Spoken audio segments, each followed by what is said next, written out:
Pasca dilamar Justin Hapner di Belanda, akhir Desember lalu, Jennifer Koppen sempatkan pulang ke Indonesia. Kepulangan Jennifer ke Indonesia selain untuk mengurus dokumen pernikahan, juga untuk menyelesaikan beberapa kontrak kerja yang tersisa sebelum menetap di Belanda. Salah satunya jadi model fashion show yang digelar di Candi Borobudur.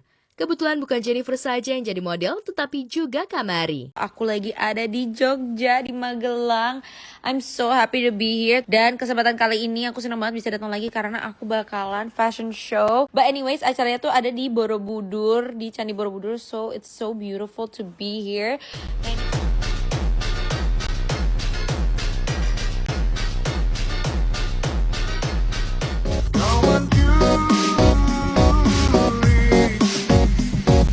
Nah, mumpung di Yogyakarta, Jennifer tak mau menyanyiakan kesempatan untuk mengajak Kamari, putri sematawayangnya berlibur. Ya, istilahnya sekali menyelam minum air, sambil bekerja bisa liburan juga. Jadi kapan lagi bisa ajak Kamari kulineran khas Jogja dan jalan-jalan naik beca keliling Malioboro. Warga sekitar pun heboh melihat Kamari naik beca dan berusaha mengabadikan momen tersebut.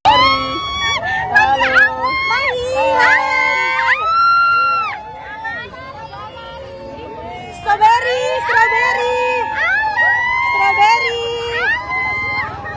Masya Allah, ini lucu banget sih ini. Bapak mundur sedikit. Siapa yang mbak? Dan Jennifer kapan? Oh, Jennifer kapan?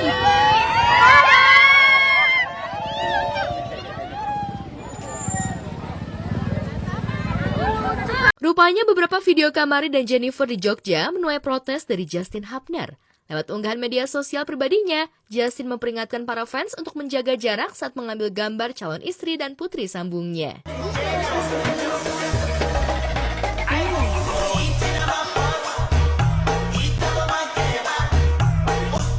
Sementara itu, di saat Syifa Haju dan El Rumi menggelar acara lamaran hari ini, Rizky Nazar, mantan Syifa Haju, sepertinya tak terusik dengan kabar lamaran Syifa dan El. Rizky justru semakin go publik menunjukkan kemesraannya dengan Dosma Hazenbosch. Di media sosial beredar foto dan video Rizky dan Dosma tengah berlibur di Bali.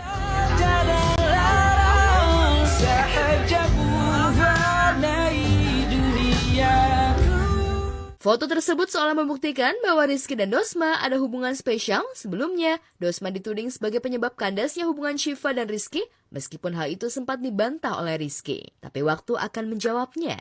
Melihat foto Rizky dan Dosma, netizen bersyukur Syifa lepas dari Rizky dan mendapatkan El, walaupun Rizky dan El berteman baik, bahkan satu circle pertemanan. Begitu juga Syifa dan Marsha Arwan, mantan pacar El, yang dulunya berteman baik. Lantas, apakah El dan Syifa akan mengundang para mantan di acara pernikahannya nanti? Lengkap sudah. Inul Daratista tak kuasa menahan haru dan bahagia. Manakala di pertambahan usianya yang ke-47 tahun, Inul mendapatkan kejutan di program acara DMD Panggung Rezeki di MNC TV. Mereka kompak menunggu bidu wanita asal Pasuruan itu di atas panggung. Nih, biduan juga Makasih lo buat MNC TV. Pengennya nggak usah dirayain lah gitu. Iya, sudah menjadi bagian hidup saya juga Ivan. Dan cuma kejutan yang didapat dari para rekan selebriti. Bunda Inul juga kedatangan sang suami Adam Suseno dan juga putra sematawayangnya Yusuf Ivander Damares. Meski awalnya Ivan sempat menolak datang, tapi demi ibunda tersayang, Ivan berhasil nih bikin Bunda Inul jadi makin mewek.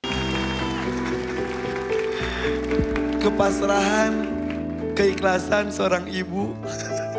Aku Sehat mah selalu. sayang kamu ya.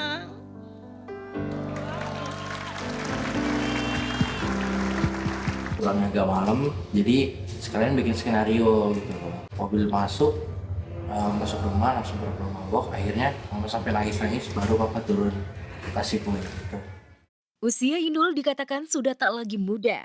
Namun aura awet muda dan kecantikan Inul selalu terpancar di usianya yang hampir kepala 5 itu. Hampir semua sudah dicapai Inul. Karir yang gacor dan punya keluarga bahagia dan harmonis. Inul juga kerap membagikan banyak keberkahan dan rezeki untuk orang sekitarnya, termasuk di momen ultanya. Allah kan ngasih rezeki aku banyak, terus harus dibuang zakatnya juga, berbagi, bersedekah gitu. Jadi biar kita itu nggak kekurangan duit, karena berapa yang dikeluarkan Allah akan gantikan. Sidang gugatan harta gono gini yang diajukan Deddy Gustaf terhadap Clara Sinta kian pelik. Clara yang sebelumnya percaya diri tingkat tinggi bakal membongkar masalah di balik pernikahannya dengan mantan suaminya itu. Namun Clara justru tak menampakkan batang hidungnya. Entah memang sengaja mangkir atau Clara tengah menyiapkan strategi baru yang nantinya membuat Gustaf tersudut. Akunya ikut ditagih juga atas utang piutang beliau gitu. Jadi itu membuat hal yang kurang nyaman di aku, dan karena memang kebutuhan kita saat itu sangat kurang, jadi aku juga ambil sikap untuk bekerja. Ya sebetulnya hadir atau tidak hadir kan sudah diberikan kuasa kepada kami. Tapi nanti kalau di sidang berikutnya Bu Clara bersedia dan ada waktu untuk hadir, ya tentu kami juga akan sampaikan kepada rekan-rekan media. Pada sidang yang digelar Rabu kemarin, Gustaf membawa 26 bukti guna menguatkan gugatannya dan fakta yang mengejutkan terkuak. Ada dugaan pengalihan harta yang dilakukan Clara. Lantas apa reaksi pihak Clara Sinta? Benarkah Clara menyelewengkan harta gono gini tersebut untuk kepentingan pribadi dan gaya hidup glamornya? Nah kalau Bu Clara sampai saat ini ya melihatnya ini ya nggak terlalu ambil pusing ya, karena memang kita berkeyakinan bahwa harta yang didalilkan oleh penggugat sejumlah 13 miliar itu kan bukan uang yang sedikit ya. Sampai saat ini itu tidak secara terperinci dibuktikan. Ya memang dikuasai dia semua, ya rumah, mobil, ada rekening gitu ya. Itu tabungan semua di dia gitu loh. Jadi saya rasa saya lebih baik amankan dulu gitu loh. Insanul Fahmi sejatinya harus memenuhi panggilan penyidik Polda Metro Jaya soal kelanjutan proses perdamaian laporan Inara Rusli terkait dugaan penipuan. Sayangnya proses itu batal. Lantas, apa yang membuat Insan tak bisa memenuhi panggilan pihak berwajib, padahal ia yang meminta Inara untuk mencabut laporan? Di tengah proses perdamaian itu, ternyata hingga kini masih mengumpulkan puingan bukti pernikahan sirinya dengan Inara yang menjadi syarat Wardah Tina Mawa ketika pertemuan beberapa waktu lalu. Tapi sayangnya hingga saat ini Insan belum juga memberikan bukti tersebut hingga tenggat waktu yang diberikan Mawa kepadanya sudah habis. Lantas benarkah Insan sengaja mengulur-ngulur waktu agar tetap bisa bertemu dengan Mawa? Yang jelas masalah persyaratan itu disanggupi oleh Insanul. Kenapa Insanul minta waktunya waktunya tuh di hari Rabu atau Kamis besok untuk bisa memenuhi syarat-syarat yang disampaikan oleh Mawa. Harus di-matchingin waktunya karena juga Insanul juga harus ketemu juga kemarin dengan kakaknya Inara ya, katanya kan seperti itu.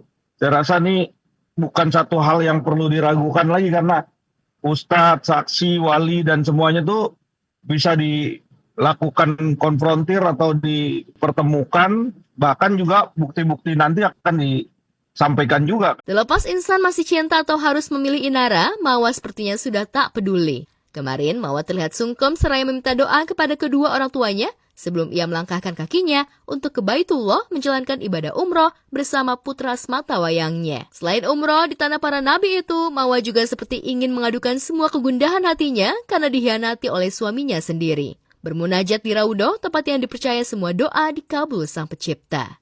Lantas benarkah kepergian Mawa ke tanah haram tersebut untuk memantapkan hatinya untuk mengakhiri bahtera dengan Insan?